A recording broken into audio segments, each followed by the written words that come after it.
Hi అండి. నమస్తే. Welcome to సుహాస్నిస్ కిచెన్. నేను మీ సుహాస్ని రెడ్డి. ఈరోజు మన కిచెన్‌లో ఒక ట్రెడిషనల్ రెసిపీని చేసి చూపించబోతున్నా.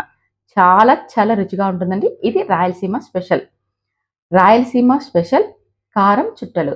ఎంత టేస్టీగా ఉంటాయంటే వన్స్ మీరు ట్రై చేశారనుకోండి, ఎప్పుడు కూడా ఇవే ఎక్కువగా స్నాక్స్‌గా ప్రిపేర్ చేసుకుంటూ ఉంటారు. అంత టేస్టీగా ఉంటాయి. ఇక స్కూల్ కూడా ఓపెన్ అవుతున్నాయి కాబట్టి పిల్లల స్నాక్స్‌కి ఏదో ఒకటి ఉండాలి. ఇలా ఇంట్లో హెల్తీగా చేసి ఇచ్చామంటే మంచిగా ఉంటుంది. చేసుకోవడం కూడా చాలా ఈజీ అండి. తక్కువ సమయంలో తక్కువ ఖర్చులో కూడా మనం ఈ రెసిపీనైతే ప్రిపేర్ చేసేసుకోవచ్చు. మరి ఇంకెందుకు ఆలస్యం ఒక్కసారి చూసి ట్రై చేయండి. దీనికోసం కాస్త పెద్దగా ఉన్న ఒక బౌల్ తీసుకోండి. అందులోకి 4 కప్పుల పొడి బియ్యపు పిండిని వేసుకోండి. మనం మామూలుగా రొట్టెకి బియ్యాన్ని ఆడించుకుంటూ ఉంటాం కదా! ఆ పిండేనన్నమాట. ఇక్కడ 4 కప్పులు వేసుకోండి. ఫస్ట్ కప్పు వేసిన వీడియో క్లిప్ మిస్ అయిందండి. మొత్తం 4 కప్పుల బియ్యపు పిండిని వేసుకున్నాక, ఇప్పుడు ఇందులోకి మనం 1 కప్పు దాకా పుట్నాలను తీసుకోవాలి. బియ్యపు పిండిని మెత్తని పౌడర్ లాగా మనం మరపట్టించాలి. అప్పుడే ఈ మురుకులనేది మనకి బాగా వస్తాయి. అందుకని మీరు పట్టించేటప్పుడు బాగా మెత్తని పౌడర్ లాగా పట్టించి తర్వాత జల్లించి తీసుకోండి.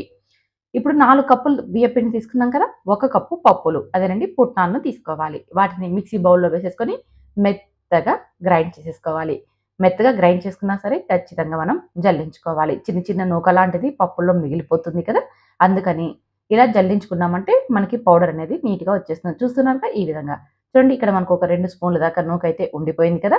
నేనైతే ఇది మళ్ళీ గ్రైండ్ చేయడం లేదు. పక్కన పెట్టేస్తున్నాను. మీరు కావాలంటే ఇలా వచ్చిన నూకను కూడా గ్రైండ్ చేసి మళ్ళీ జల్లించుకోవచ్చు. ఇప్పుడు మళ్ళీ మిక్సీ బౌల్ తీసుకొని అందులోకి హాఫ్ కప్ వేరుశనగ విత్తనాల్ని వేయించి పొట్టు తీసినవి వేసుకోవాలి. ఇలా వేరుశనగ విత్తనాలు కూడా వేసుకోవడం వల్ల రుచి చాలా బాగుంటుంది.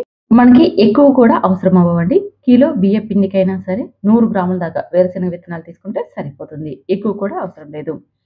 ఇలా వేరుశనగ విత్తనాల్ని మెత్తగా గ్రైండ్ చేసి ఇందులోకి వేసేసుకోండి. అలాగే 2 స్పూన్ల దాకా నువ్వుల్ని వేసుకోండి. ఇక్కడ నేను తెల్ల నువ్వుల్ని వేస్తున్నారు. మీరు కావాలంటే ఆ ప్లేస్‌లో నల్ల నువ్వులనైనా వేసేసుకోవచ్చు.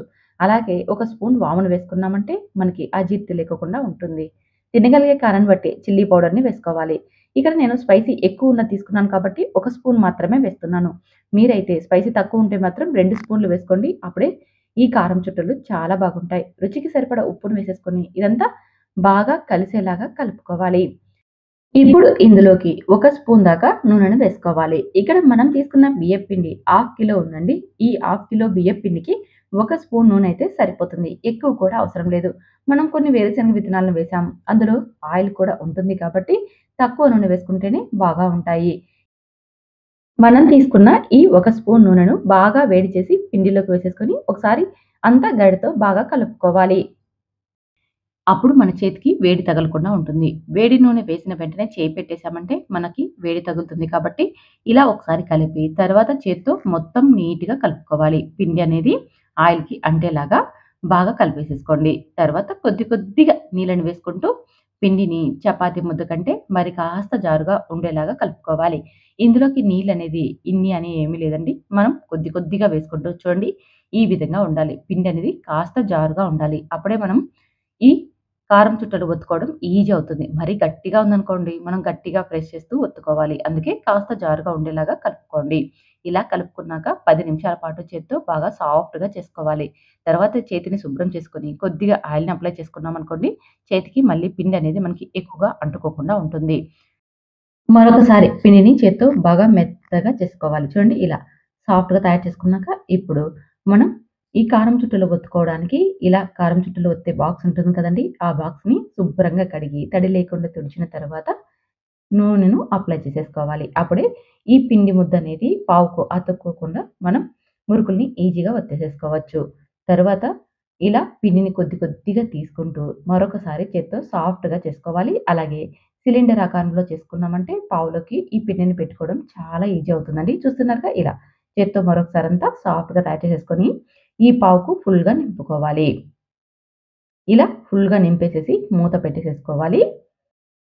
పిండనేది కాస్త జారుగా ఉందంటే, మనం ఈ కారం చుట్టలు ఒత్తుకోవడం చాలా ఈజీ అవుతుంది. చూడండి ఎంత ఈజీగా ఒత్తేసేసుకోవచ్చో.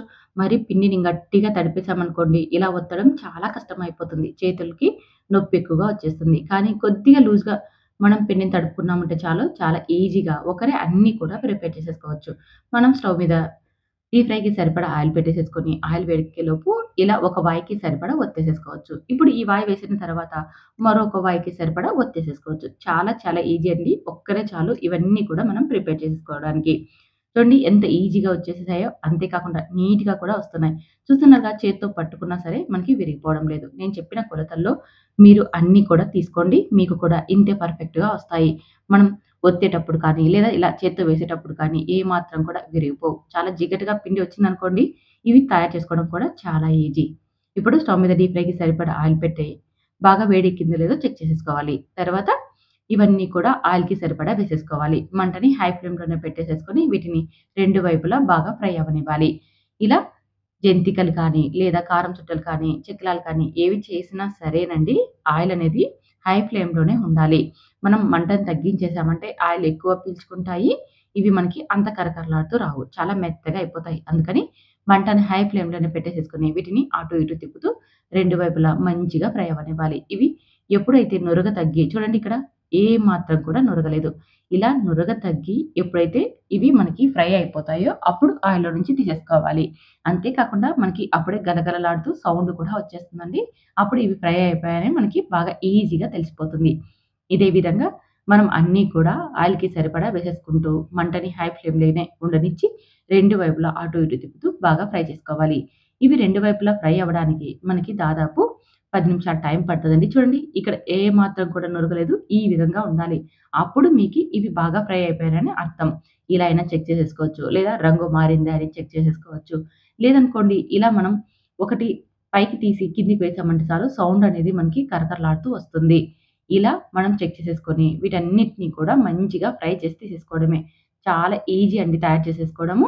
ఇలా మంచి రంగు మారేంత వరకు ఉండనిచ్చి ఫ్రై చేసేసి వీటిని ఏదైనా ఎయిర్‌టైట్ బాక్స్‌లో అంటే మనం తయారు చేసిన వెంటనే ఎయిర్‌టైట్ బాక్స్‌లో వేసుకోకుండా ఒక గంట పాటు పక్కన పెట్టేసేసుకొని తర్వాత ఎయిర్‌టైట్ బాక్స్‌లో మనం స్టోర్ చేసుకున్నామంటే ఇవి మనకి దాదాపు నెల రోజుల వరకు ఫ్రెష్‌గా ఉంటాయి. చాలా చాలా కరకరలాడుతూ చాలా రుచిగా ఉంటాయండి. మనం ఇందులోకి కొన్ని వేరుశెనగ విత్తనాలను కూడా గ్రైండ్ చేసాం కాబట్టి అవి చాలా రుచినిస్తాయి. మనం పుట్నాల పొడిని వేసాం కాబట్టి కరకరలాడుతూ చాలా బాగుంటాయి. ఇందులోకి తక్కువ నూనె మనకి అవసరమవుతది. చాలా చాలా తక్కువ నూనెతో వీటిని మనం తయారు చేసేసుకోవచ్చు. మరి ఇంకెందుకు ఆలస్యం ఒక్కసారయితే ట్రై చేయండి. ట్రై చేసిన తర్వాత టేస్ట్ ఎలా వచ్చాయో కామెంట్ చేయండి. నచ్చితే మాత్రం ఇలాంటి ట్రెడిషనల్ వంటకాల కోసం సుహాస్‌నస్ కిచెన్‌ని సబ్స్క్రైబ్ చేసుకొని ఫాలో అవ్వండి. Thank you for watching.